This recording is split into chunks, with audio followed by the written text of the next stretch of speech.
ప్రియమైన సహోదరీ సహోదరులకు ప్రభు పేరిట వందనాలు. మీకు మీ కుటుంబానికి యేసుక్రీస్తు యొద్ద నుండి దీవెనలు ఆశీర్వాదములు మెండుగా కలుగునుగాక. ఈరోజు యేసుక్రీస్తు యొద్ద నుండి మీకు బంగారు మాట, దేవుని వాగ్దానము. ద్వితీయోపదేశకాండము 30వ అధ్యాయము 9వ వచనము. మరియు నీ దేవుడైన యెహోవా నీ చేతి పనులన్నిటి విషయములోను, నీ గర్భఫల విషయములోను, నీ పశువుల విషయములోను, నీ భూమి పంట విషయములోను నీకు మేలగునట్లు నిన్ను వర్ధిల్ల చేయును. And the Lord thy God will make thee plenteous in every work of thine hand, in the fruit of the body, and in the fruit of the cattle, and in the fruit of the land, for good. For the Lord will again rejoice over thee for good, as he rejoiced over the fathers. దేవుడు నీ చేతి పనులన్నిటినీ, నీ గర్భఫల విషయంలో, నీ పశువుల విషయంలో, నీ భూమి పంట పండే విషయంలో, అన్ని విషయాలలో కూడా నీకు మేలు కలుగునట్లుగా నిన్ను వర్ధిల్లింపజేస్తాను అంటున్నాడు. దేవుడు ఎంత గొప్పవాడో చూడండి. మనము ఆయన ముందు ఎందుకు గొరగానటువంటి వారమో అయినను కూడా ఆయన మనల్ని పట్టించుకొని ఇట్టి వాగ్దానాలను మనకు చేస్తున్నాడంటే, దేవుని బిడ్డ, నమ్మిన నీవు, విశ్వసించిన నీవు ఎంతో ధన్యునువు, ధన్యురాలివి. దేవునికి మహిమ కలుగునుగాక. తప్పక నీ పట్ల దేవుడు చేసిన వాగ్దానాలన్నీ కూడా నెరవేరుతాయి. తప్పక ఆయన నిన్ను వర్ధిల్లింపచేస్తాడు. ఆయన నీకు అన్ని విషయాలలో మేలు కలుగజేస్తాడు. ఎవరితో ఈ మాటలు మాట్లాడుతున్నాడు దేవుడు అనగా, ఇశ్రాయేలు జనాంగముతో దేవుడు ఈ మాటలు మాట్లాడుతూ ఉన్నాడు. ఇదే అధ్యాయము 2వ వచనంలో నుండి చూసినట్లయితే దేవుడు ఏం మాట్లాడుతున్నాడో ఆ మాటలను మనం శ్రద్ధగా ఆలకిద్దాము. సమస్త జనముల మధ్యను వాటిని జ్ఞాపకము చేసుకొని నీ దేవుడైన యెహోవా వైపునకు తిరిగి, నేడు నేను నీకాజ్ఞాపించు సమస్తమును బట్టి పూర్ణ హృదయముతోనూ నీ పూర్ణ ఆత్మతోనూ ఆయన మాట నీవు నీ సంతతి వారును వినిన ఎడల, నీ దేవుడైన యెహోవా చెరలోని మిమ్మును తిరిగి రప్పించును. ఆయన మిమ్మును కరుణించి, మీ దేవుడైన యెహోవా ఏ ప్రజలలోనికి మిమ్మును చెదరగొట్టెనో వారిలో నుండి తాను మిమ్మును సమకూర్చి రప్పించును. మీలో నెవరైనను ఆకాశ దిగంతములకు వెళ్ళగొట్టబడినను, అక్కడ నుండి నీ దేవుడైన యెహోవా మిమ్మును సమకూర్చి అక్కడ నుండి రప్పించును. మీ పితరులకు స్వాధీనపరిచిన దేశమున నీ దేవుడైన యెహోవా నిన్ను చేర్చును. నీవు దాన్ని స్వాధీనపరుచుకొందువు.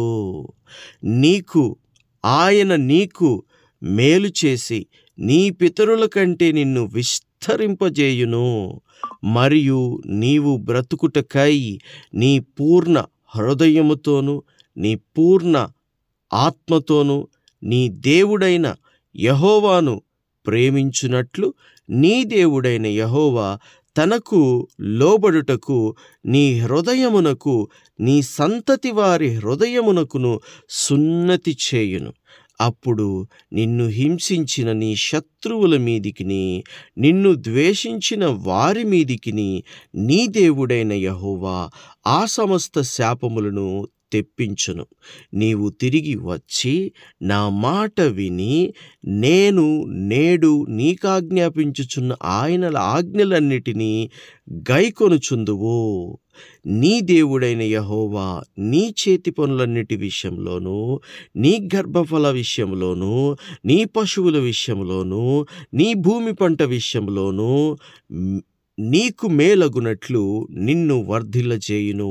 ఈ ధర్మశాస్త్ర గ్రంథమందు వ్రాయబడిన ఆయన ఆజ్ఞలను, కట్టడలను నీవు గైకొని నీ దేవుడైన యెహోవా మాట విని నీ పూర్ణ హృదయముతోనూ, నీ పూర్ణ ఆత్మతోనూ నీ దేవుడైన యెహోవా వైపు మళ్ళునప్పుడు యెహోవా నీ పితరుల యందు ఆనందించునట్లు నీకు మేలు కలుగుటకు నీ యందును ఆనందించి నీ వైపు మళ్ళును.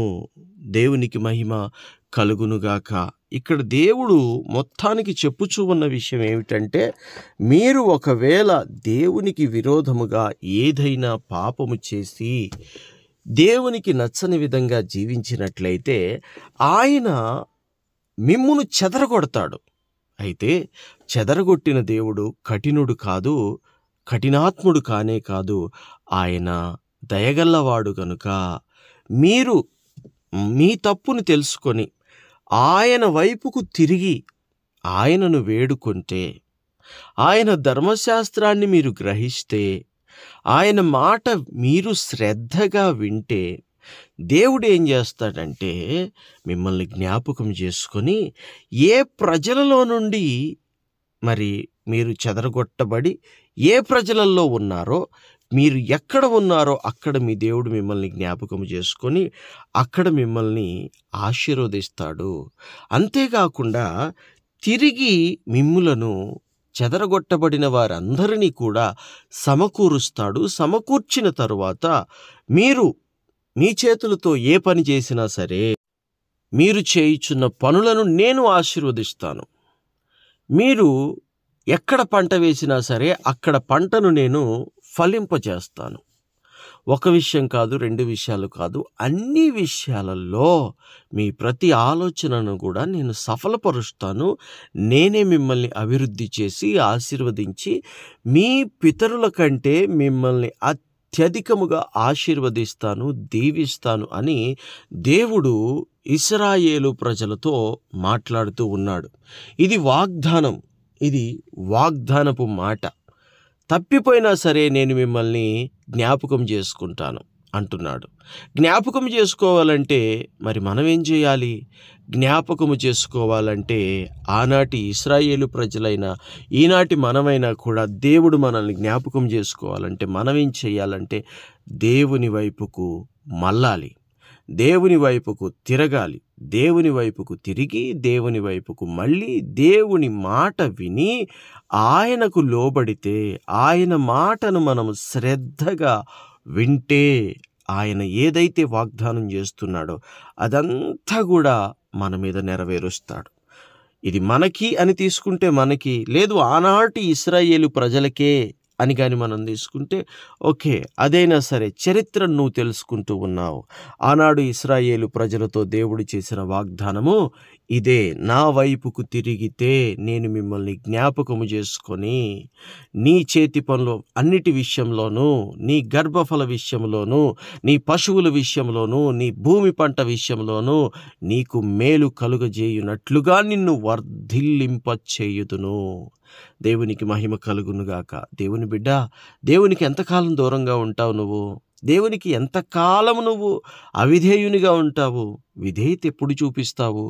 దేవుడు నిన్ను ఆశీర్వదించాలని తన రెండు చేతులతో ఆశీర్వాదాలు పట్టుకొని ఎదురు చూస్తూ ఉన్నాడు. నువ్వెప్పుడు దేవుని వైపుకు తిరిగి ఆయన మాట శ్రద్ధగా విని ఆయనకు లోబడి జీవిస్తావో అప్పుడు ఆ ఆశీర్వాదాలు నీ మీద కుమ్మరిద్దామని ఆయన తన చేతుల నిండా ఆశీర్వాదాలు పట్టుకొని ఉన్నాడు.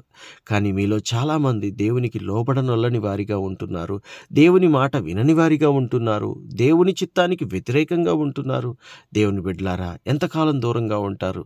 దేవుని వైపుకు తిరగండి, మనసు మార్చుకోండి, దేవునికి ఇష్టం లేనివి విడిచిపెట్టండి. తాగుడు, వ్యభిచారము, దేవునికి అసహ్యమైన ప్రతి కార్యమును కూడా మీరు విడిచిపెట్టి దేవుని వైపుకు తిరిగి ఆయన మాట శ్రద్ధగా విని ఆయన చెప్పినట్టుగా మీరు నడుచుకుంటే బహుగా మీరు వర్ధిల్లుతారు.